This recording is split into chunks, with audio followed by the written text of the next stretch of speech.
नमस्कार। गीतामृत पान के इस पावन संगत में आपका हार्दिक स्वागत और अभिनंदन। पिछले अध्याय में भगवान ने मानवीय जीवन के मूलभूत 5 तत्व पूजा भाव, आहार, यज्ञ, तप व दान कहे और उनके प्रकार भी बताए। आज हम 18वें अध्याय का अभ्यास प्रारंभ करेंगे। ये अध्याय उपसंहारात्मक है। अब तक जितने भी विषयों की चर्चा हुई उन सभी की एक वाच्यता करके सर्वोच्च सिद्धांत समझाने वाला ये अध्याय है। सर्व सामान्य मनुष्य के आगे सदा ही एक प्रश्न खड़ा होता है कि जीवन व्यवहार करते समय कर्म जितने अटल हैं उतने ही अटल उनके फल भी हैं। अर्जुन का भी यही तो प्रश्न था कि मैं युद्ध करूंगा तो हिंसा होगी और उसके भयंकर फल मुझे भोगने पड़ेंगे। इसकी अपेक्षा मैं अक्रिय हो जाऊं, अकर्मण्यता स्वीकार करके जीवन पूर्ण करूं तो इसमें क्या बुराई है। तब भगवान ने उसे यही उत्तर दिया कि अर्जुन, कर्म को त्यागने की अपेक्षा कर्म को इस प्रकार से कर कि उनका फल से संबंध ही ना आ पाए। अपने जीवन में काम्य कर्मों का त्याग कर अर्जुन और विकासात्मक कर्म करता रहे। यही सच्चा ज्ञान है।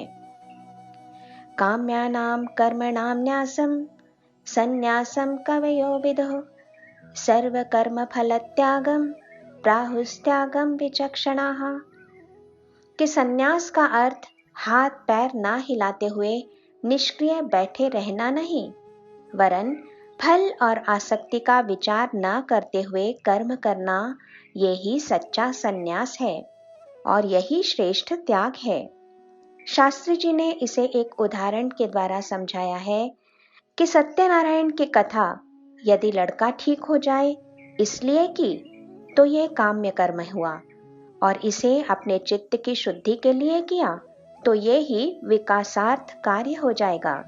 मुद्दा ये कि ईश्वर प्रदत्त शक्ति का हमें उपयोग करना है और आजीवन सृष्टि के संचालन में अपना सहयोग हमें देना है। इसके साथ ही किसी भी भूमिका में हम हों या फिर किसी भी स्थिति तक पहुंचे हुए हों, परंतु यज्ञ, दान व तपस्या के कर्मों को तो हमें करते ही रहना है। 5वें श्लोक में भगवान ने स्पष्ट कहा कि यज्ञ दानादि पावन कर्म हैं और इन्हें निस्संग बुद्धि से करने से आत्मिक योग्यता बढ़ती है। आगे भगवान कहते हैं, नियतस्य तु संन्यासः कर्मणो नोपपद्यते मोहात् तस्य परित्यागस् तामसः परिकीर्तितः। कि तुझ पर आ पड़े हुए कर्मों को यदि तू मोहवश हो त्याग देता है तो तेरा ये त्याग तामसी है। यहाँ शास्त्री जी कहते हैं कि एकमात्र गीता ही ऐसे हंटर के फटके लगा सकती है। भगवान ने स्पष्ट शब्दों में यहाँ कह दिया है कि तुझ पर जो कर्म आ पड़े हुए हैं उन नियत कर्मों को तुझे करना ही चाहिए। शारीरिक कष्टों के भय से यदि तू कर्म त्याग देता है तो ये राजस त्याग कहलाता है और इससे पुण्य प्राप्त नहीं होता। जबकि इन्हीं नियत कर्मों को अपना कर्तव्य जानकर मनुष्य करता रहे और उसकी आसक्ति और फल का विचार ना करे तो ये सात्विक त्याग होता है। इस तरह वो दिव्य स्तर पर कार्य करता है। शास्त्री जी कहते हैं कि गीता की यही तो विशेषता है कि ये मनुष्य को शनैः शनैः शूद्रता से उठाकर श्रेष्ठता पर विराजमान कर देती है। भगवान ने यहाँ समझा दिया है कि कर्म नहीं बल्कि उसके प्रति आसक्ति और फल बाधा उत्पन्न करते हैं। इसलिए प्रत्येक कर्म फल को प्रेम और आदर से श्री चरणों में समर्पित कर दो। जैसे माँ के हाथ में कोई मिठाई दे तो वो उसे अपने बच्चे को दे देती है, ऐसे ही प्रत्येक फल को श्री कृष्णार्पणमस्तु कर देना है। ये जीवन धारा पचाने में ही जीवन की सफलता है। इसे यदि हम केवल बोलते रहे तो वो यंत्र हो सकता है, तंत्र हो सकता है, पर मंत्र नहीं हो सकता। मंत्र वही होता है जिसे जीवन में धारण किया जाता है। भगवान ने गीता में यही तो मंत्र दिया है कि समर्पण की जीवन धारा बनाओ। इसमें ही जीवन जीने की कला छिपी है। जो इस युक्ति से जीवन पर्यंत कार्य करता रहता है, उसे उनके इष्ट, अनिष्ट व मिश्र फलों को भुगतना नहीं पड़ता। इसके बाद कर्म संपादन करने वाले 5 कारण भगवान ने बताए हैं। पंचैतानि महाबाहो कारणानि निबोध मे, सांख्ये कृतान्ते प्रोक्तानि सिद्धे सर्वकर्मणाम्। अधिष्ठानं तथा कर्ता करणं च पृथक्विदं, विविधाश्च पृथक् चेष्टा दैवं चैवात्र पंचमम्। कि अधिष्ठान अर्थात शरीर, शरीर के अंदर स्थित मैं अर्थात कर्ता, फिर करणम पृथक्विधम अर्थात ज्ञानेन्द्रिया, और फिर विविधा पृथक चेष्टा अर्थात कर्मेंद्रियों के द्वारा होने वाली कृति, और 5वां दैव स्वयं परमात्मा, दैवम पंचमम। ये 5 कर्म संपादन के कारण हैं, या कहें कि कर्म सिद्धि होने के लिए ये 5 बातें आवश्यक हैं। यहाँ शास्त्री जी कहते हैं कि पहली 4 बातों का तो विवरण करने की आवश्यकता नहीं, वे तो स्पष्ट ही हैं, परंतु 5वीं दैवम चैवात्र पंचमम अत्यंत महत्वपूर्ण है, जिसे भगवान ने 5वें स्थान पर रखा है। यदि दैव या प्रारब्ध नहीं तो लाख प्रयत्न करने पर भी कार्य सिद्ध नहीं होता। शास्त्री जी कहते हैं कि इतिहास निर्मिति में भी दैव का हाथ दिखाई देता है। कि पानीपत में मराठों का पराभव हुआ, इसका कारण यही तो था।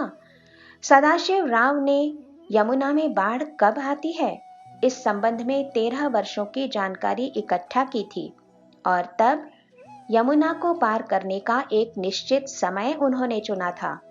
परंतु सृष्टि की लहर बदली और उस साल बाढ़ 1.5 महीना पहले आई, इसलिए सेना समय पर पहुंच नहीं सकी और मराठों का विनाश हुआ।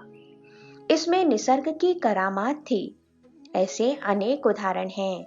जैसे शिवाजी आगरा के किले से मिठाई की पेटियों में छिपकर भागे। पहरेदारों ने शुरू की कुछ पेटियां देखी और कुछ बात की। बीच की जिन पेटियों को उन्होंने छोड़ दिया, उन्हीं में से एक में शिवाजी थे। यदि वही पेटी खुलवाई गई होती तो मराठा शासन का इतिहास कुछ और होता। परंतु दैवम चैवात्र पंचमम, मुद्दा ये कि मनुष्य के प्रयत्नों के मूल में एक शक्तिशाली तत्व उपस्थित है। प्रत्येक कार्य के या प्रत्येक घटना के पीछे दैव या प्रारब्ध होता ही है। ये सुनकर मन में सहज ही प्रश्न खड़ा होता है कि दैव या प्रारब्ध को मानने के बाद पुरुषार्थ के लिए कोई स्थान है कि नहीं, या फिर मनुष्य को कर्म स्वातंत्र्य है कि नहीं। इन प्रश्नों का उत्तर देते हुए शास्त्री जी कहते हैं कि मनुष्य को कर्म स्वातंत्र्य है, परंतु भगवान ने कुछ सूत्र मनुष्य को दिए, जबकि कुछ अपने पास रखे हैं। इसका समीकरण ये है कि विकासार्थ कर्मों में पुरुषार्थ को प्राधान्य है और दैवम को गौण स्थान है, जबकि जीवन में दुख सुख आने पर दैव प्रमुख होता है और पुरुषार्थ गौण होता है। ठीक इसी तरह पाप और पुण्य के संदर्भ में पुरुषार्थ प्रधान और दैव गौण होता है। इसके बाद भगवान कहते हैं, ज्ञानम ज्ञेयम परिज्ञाता विविधा कर्म चोदना, करणम कर्म कर्तेति विविधः कर्म संग्रह। कि दैनिक कार्यों के लिए 3 प्रकार की प्रेरणाएं होती हैं, ज्ञान, ज्ञेय और ज्ञाता। ये तीनों कर्म के संगठक कहलाते हैं।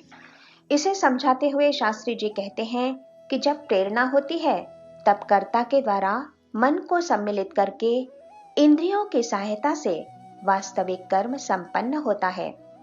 इस प्रकार भगवान ने यहाँ आजकल जो परिस्थितिवाद चल रहा है उसे पूरी तरह उड़ा दिया है और स्पष्ट कह दिया है कि प्रत्येक कार्य के लिए कर्णम के साथ कर्ता पूर्णतः जिम्मेदार है। हम क्या करें, परिस्थिति ऐसी पड़ी कि हमसे गलती हो गई, ऐसा युक्तिवाद करके लोग अपनी गलतियों से छूटना चाहते हैं। इसे ही परिस्थिति शरणवाद कहते हैं, परंतु भगवान ने इसे सिरे से नकार दिया है और स्पष्ट कह दिया है कि कर्म से आत्मा का संबंध नहीं, लेकिन देह बुद्धि रखने वाला मैं कर्ता अपने सभी कर्मों के प्रति पूर्णतः जिम्मेदार है। केवल परिस्थिति के कारण मुझसे ऐसा हुआ, ये मानने के लिए भगवान तैयार नहीं। शास्त्री जी ने यहाँ एक सुंदर टिप्पणी की है कि गीता माता की तरह है। वही इतनी मुश्किल बात को केवल एक श्लोक में सहज ही कह सकती है। वो हमें समझाना चाहती है कि कर्ता के साथ त्रिविध गुण भेद, इन 3 पर हमारे प्रत्येक कर्म की जांच होगी। यही विशुद्ध ज्ञान है। इस तरह सात्विक कर्ता, सात्विक कर्म और सात्विक ज्ञान ही भगवान को मान्य है। आज इतना ही याद रखते हैं और यहाँ विराम लेते हैं। जय श्री कृष्ण।